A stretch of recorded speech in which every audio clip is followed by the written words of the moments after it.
وما أرسلناك إلا رحمة للعالمين۔ بسم اللہ الرحمن الرحیم۔ ایک مسلمان کا اپنا آپ جاننا اتنا ضروری نہیں جتنا کہ رسول اللہ صلی اللہ علیہ وسلم کے بارے میں جاننا ضروری ہے۔ اللہ تبارک و تعالیٰ نے رسول اللہ صلی اللہ علیہ وسلم کی حیات طیبہ کو معجزہ بنایا۔ اللہ تبارک و تعالیٰ نے رسول اللہ صلی اللہ علیہ وسلم کی حیات طیبہ کو لا ریب فی بنایا۔ آپ صلی اللہ علیہ وسلم کی حیات طیبہ کے 9 عنوانات پہ ہم بات کر رہے۔ 9 عنوانات میں سے ہمارے الحمدللہ 8 عنوان ہو چکے ہیں، آخری عنوان رہ گیا، وہ ہے 8 سے 10 سال۔ 8ویں سال سے 10ویں سال تک کا جو نام ہم نے یاد کیا تھا وہ فتوحات یعنی فتح مکہ، وفود جو وفد آیا کرتے تھے ان کے سال ہیں۔ رسول اللہ صلی اللہ علیہ وسلم کی حیات طیبہ اور پھر اس میں جو فتح مکہ کا جو ایک بہترین معرکہ ہے وہ ہوا 8ویں سال میں۔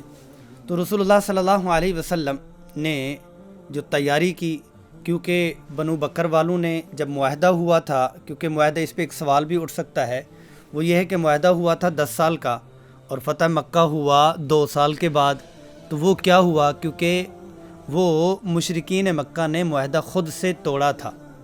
وہ بنو بکر والوں نے بنو خزاعہ کے اوپر جو مسلمانوں کے اتحادی تھے حملہ کیا، وہ دوڑتے ہوئے قصیدے پڑھتے ہوئے مدینہ المنورہ میں پہنچے۔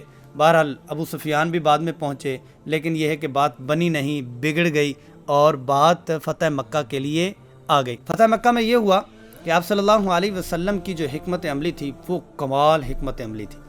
10,000 لوگ، 10,000 افراد تیار کیے گئے، اور اس وقت سکان مکہ، مکہ المکرمہ میں جو لوگ اس وقت رہنے والے تھے وہ بھی 10,000 تھے، جو لوگ وہاں پہ رہ رہے تھے وہ بھی 10,000 تھے۔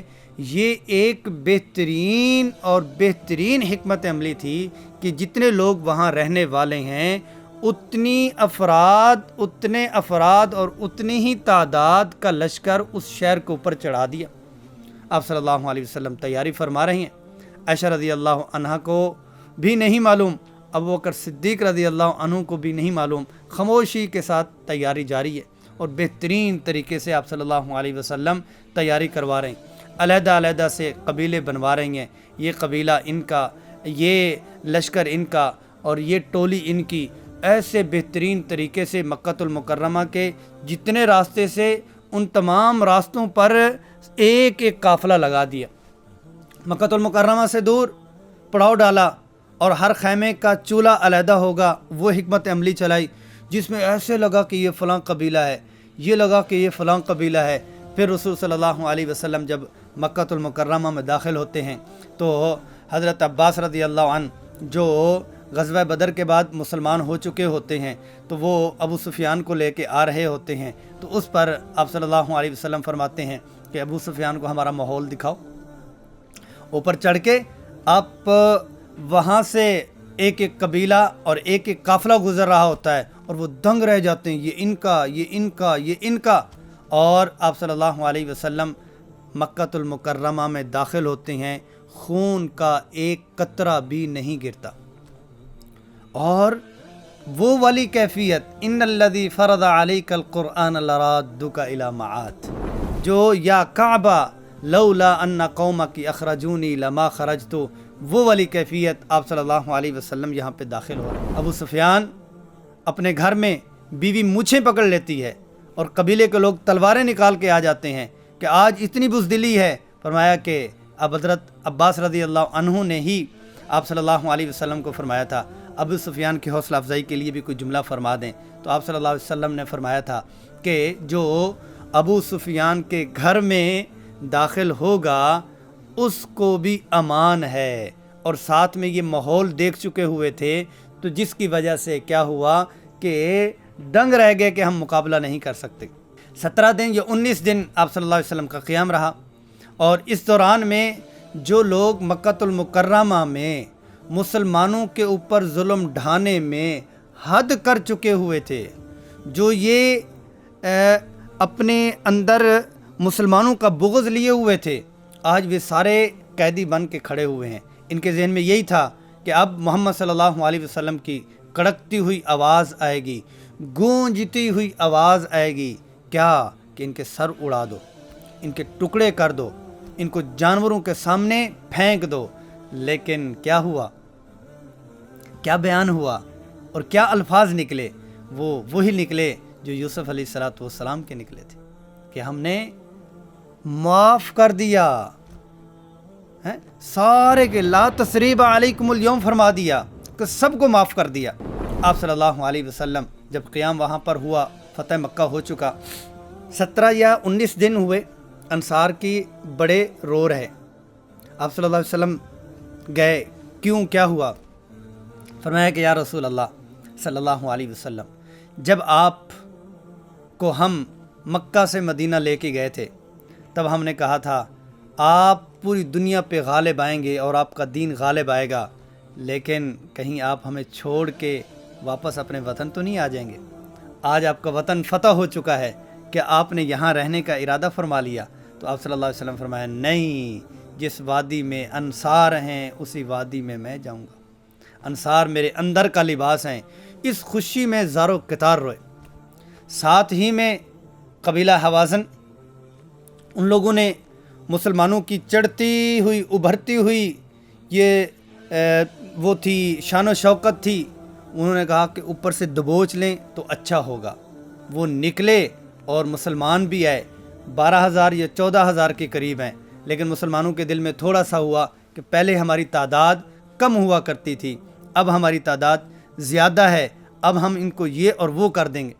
پھر کیا ہوا کہ بلغت القلوب الحناجر وتظنون باللہ الظنون کی وہ آیات اتری ہیں، وَيَوْمَ حُنَيْنٍ اِذْ أَعْجَبَتْكُمْ كَثْرَتُكُمْ وہ والی آیات اتری ہیں۔ بہرحال اللہ جل جلالہ نے مسلمانوں کو کامیابی عطا فرمائی۔ سب سے زیادہ مال غنیمت حنین میں ملی، ہزاروں کے اعتبار سے اونٹ ہیں اور بکریاں ہیں، منوں کے اعتبار سے سونا اور چاندی ہے، 6,000 قیدی ہیں۔ آپ صلی اللہ علیہ وسلم نے 10 دن قیام فرمایا اور فرمایا کہ کوئی لے کے جانا چاہتا ہے تو لے جائے۔ بہرحال یہ ہے کہ آپ صلی اللہ علیہ وسلم نے ان قیدیوں کو جو آزاد کیا وہ دودھ پیتی بہن کی وجہ سے کیا۔ حضرت شیماء رضی اللہ عنہا وہ ایمان بھی لائیں اور پھر بات چیت بھی کی اور جو بچپن کے واقعات تھے وہ بھی سنائے۔ پھر ساتھ میں ہی طائف کا واقعہ ہوا، طائف کا غزوہ ہوا، پھر آپ صلی اللہ علیہ وسلم واپس مدینہ المنورہ میں تشریف لائے۔ اب کی جو پوزیشن ہے مدینہ المنورہ کی وہ یہ ہے کہ فتح مکہ ہو چکا، قبائل بھی فتح ہو چکے، یہودی بھی فتح ہو چکے، تو اب تو مدینہ المنورہ میں سسٹم آٹو پہ لگنا چاہیے۔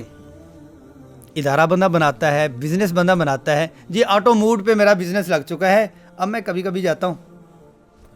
اب بظاہر تو یہی تھا کہ یہ دین اب آٹو موڈ پہ لگ چکا، مطلب یہ ہے کہ ساری مہمات مکمل ہو چکی ہیں، لیکن دین کا معاملہ ایسا نہیں ہے، دین کا معاملہ ایسا نہیں ہے۔ ابھی یہ آئے ہی تھے تو ساتھ میں ہی غزوہ تبوک کی طرف اشارہ ہوا۔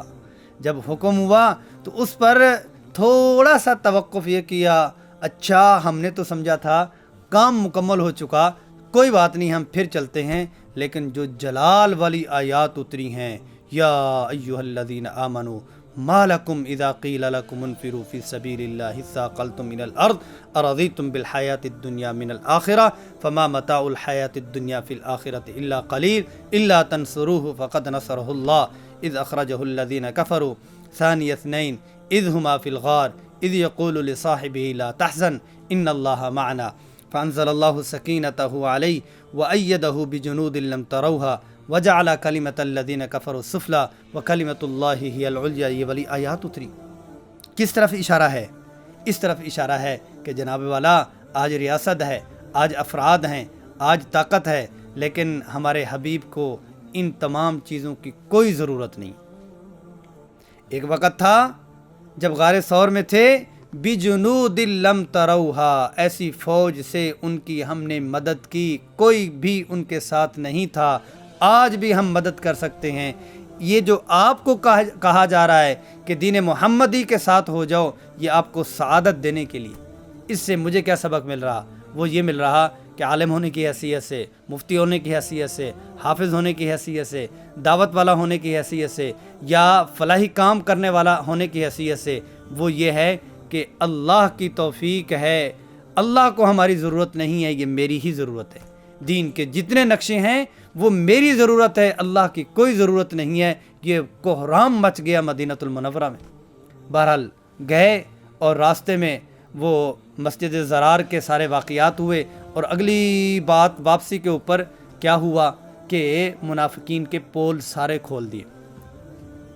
منافقین والے حوالے سے مدینہ المنورہ میں آپ صلی اللہ علیہ وسلم کا جو رویہ تھا، 300 مرد ہیں اور 70 خواتین ہیں، اور یہ پروپیگنڈا کر رہی ہیں، لیکن ہر دوسرے غزوے میں آپ صلی اللہ علیہ وسلم ان کو ساتھ لیے ہوئے ہیں۔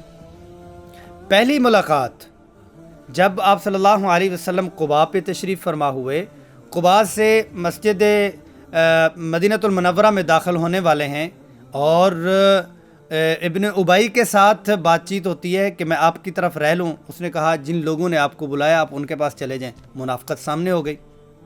احد کے موقع کے اوپر 300 لوگوں کو ایک طرف وہ لے گیا، اور اس کے بعد اگلے غزوے میں بھی ساتھ ہے، اس سے اگلے غزوے میں بھی ساتھ ہے، اور یہ لوگ صفوں میں ساتھ رہتے تھے، کسی ایک کو صف سے نہیں نکالا۔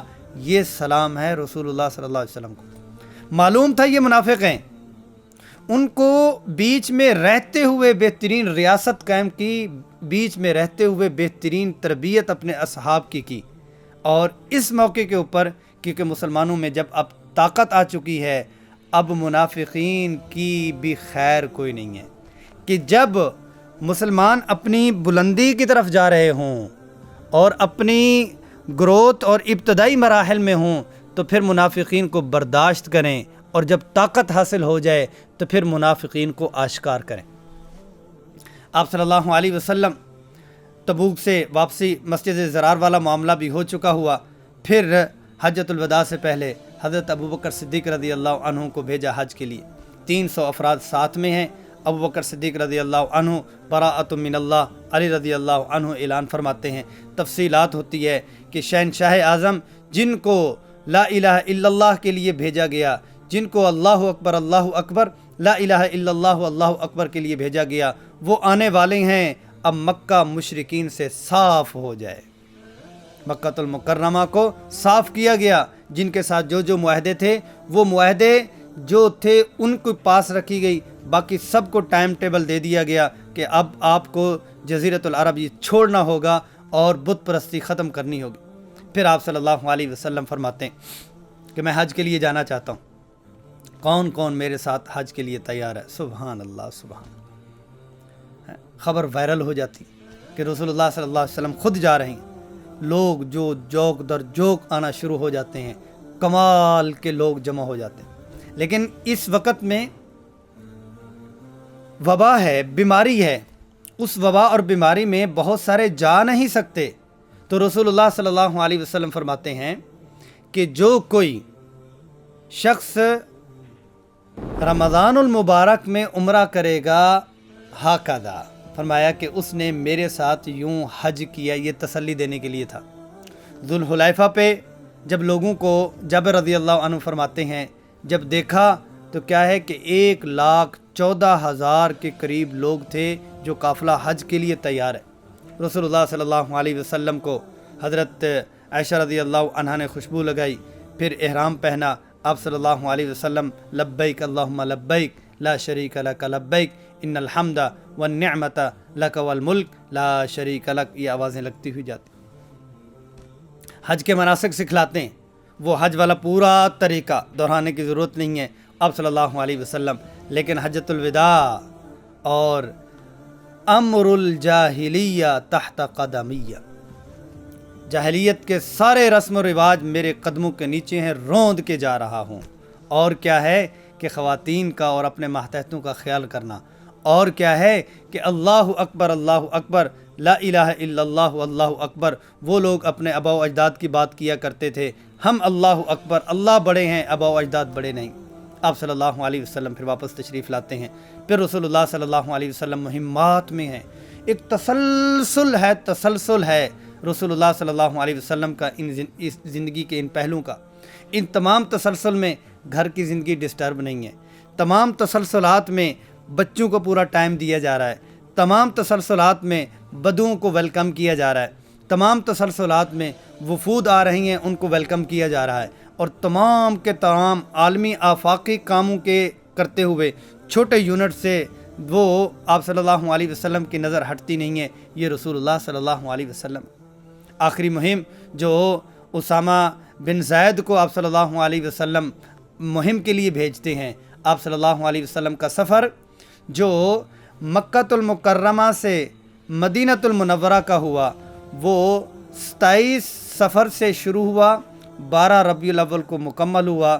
اور رسول اللہ صلی اللہ علیہ وسلم کا مدینہ سے آخرت کا جو سفر ہوا وہ بھی 28 صفر سے شروع ہوا اور 12 ربیع الاول کو مکمل ہوا. 14 دن بیماری رہی، آپ صلی اللہ علیہ وسلم چلتے رہے. آدھے سر کا درد ہے. آخری ایام اور آخری گھڑیاں تو بیان کرتے ہوئے بھی زبان چاہیے. آپ صلی اللہ علیہ وسلم بیماری بڑھتی گئی. بہرحال یہ ہے کہ 5 دن پہلے جمعرات کے دن آپ صلی اللہ علیہ وسلم نے، یہ 4 دن پہلے بنتا ہے غالباً، کہ جمعرات کے دن آپ صلی اللہ علیہ وسلم مغرب کی نماز سورۃ المرسلات، پھر کبھی آتے کبھی جاتے. آپ صلی اللہ علیہ وسلم ایک دن پہلے فجر کی نماز میں کزرع اخرج شطأہ فآزرہ فاستغلظ فاستوى علی سوقہ، وہ لہلہاتی فصل کو دیکھتے ہیں اور فجر کی نماز میں دیکھتے ہیں کہ امت اپنے پاؤں پہ کھڑی ہو چکی ہے. لوگوں نے کہا تھا کہ یہ بنجر زمین ہے، ان کے اوپر آبیاری نہیں ہو سکتی، لیکن یہ بنجر نہیں تھے، بلکہ یہ اللہ نے ان کو اپنے لیے بنایا تھا. یہ خام مال تھا، ان کو بہترین مال محمد مصطفیٰ صلی اللہ علیہ وسلم نے وَلَوْ كُنْتَ فَظًّا غَلِيظَ الْقَلْبِ لَانفَضُّوا مِنْ حَوْلِكَ اپنے رویے اور اپنی مٹھاس اور اپنی شیریں سے کیا. رسول صلی اللہ علیہ وسلم فجر کی نماز میں یوں دیکھتے ہیں، لہلہاتی فصل کو خوش ہو جاتے ہیں. اس سے یہ بھی سیکھنے کو مل رہا ہے کہ وہ لہلہاتی فصل فجر کی نماز میں ہے، کہ نماز کا اہتمام ہے اور وہ بھی فجر کی نماز میں. رسول اللہ صلی اللہ علیہ وسلم جب آخری وقت میں حضرت حسن حسین کو بھی بلاتے ہیں، حضرت فاطمہ الزہرا کو بھی بلاتے ہیں. آپ صلی اللہ علیہ وسلم آخری وقت میں جو پیر کا دن ہے اس میں دوپہر کے وقت میں اللہم الرفیق الاعلیٰ اللہم الرفیق الاعلیٰ، اور اس وقت میں آپ صلی اللہ علیہ وسلم کی قمری اعتبار سے 63 سال اور 4 دن کی عمر مبارک ہے، اور اللہم الرفیق الاعلیٰ اللہ کے پاس چلے جاتے. 23 سال کا یہ تھوڑا سا عرصہ ہے جس میں رسول اللہ صلی اللہ علیہ وسلم وہ مکی زندگی کو مکمل طور پر نچوڑ نکالیں اور مدنی زندگی کا نچوڑ نکالیں. 140 کے قریب مکۃ المکرمہ میں مسلمان ہیں، اور مدینۃ المنورہ میں 8ویں سال میں 10,000 ہیں، اور مدینۃ المنورہ میں 10ویں سال میں 1,14,000 جا رہی ہیں، اور آپ صلی اللہ علیہ وسلم کے ہوتے ہوئے 2.5-3 لاکھ 3.5 لاکھ کے آس پاس میں لوگ مسلمان ہو چکے ہوئے ہیں.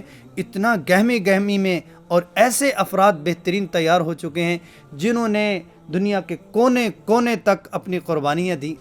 رسول صلی اللہ علیہ وسلم کے حیات طیبہ جو سیرت طیبہ ہے، اس کا تعلق ذات الرسول صلی اللہ علیہ وسلم کے ساتھ، کہ جو ذات ہے اس کا متبادل کوئی نہیں ہے، جو صفات ہیں ان کا متبادل ہے.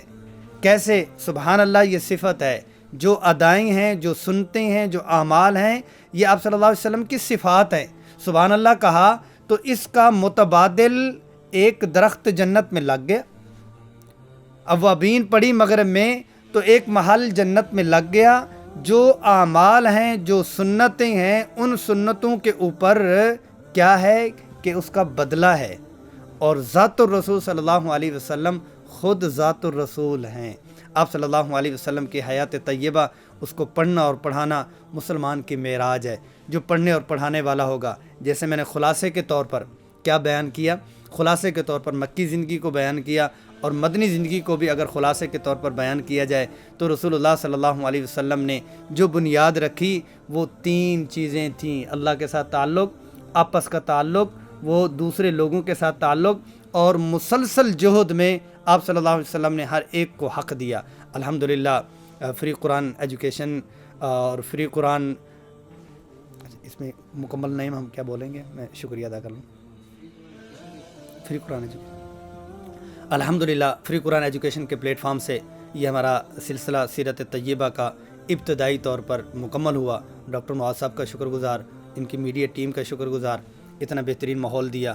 اگرچہ یہ ہمارے 9 عنوانات ہیں اور اس کو ہم سلسلہ وار اپلوڈنگ اور اس کی شیئرنگ چلتی رہے گی، لیکن ایک ہی نشست میں ہمارے مکمل ہو چکے. یہ بھی سیرت کی ہی برکت ہے، لیکن اس میں یقیناً یہی ہے کہ بہت ساری تفصیل میں ہم نہیں گئے، لیکن اس میں بنیادی طور پر یہی تھا کہ ہم چلو کم از کم جو بنیادی چیزیں ہیں ان کو، تاکہ رسول اللہ صلی اللہ علیہ وسلم کی حیات طیبہ کو سیکھنا آسان ہو جائے.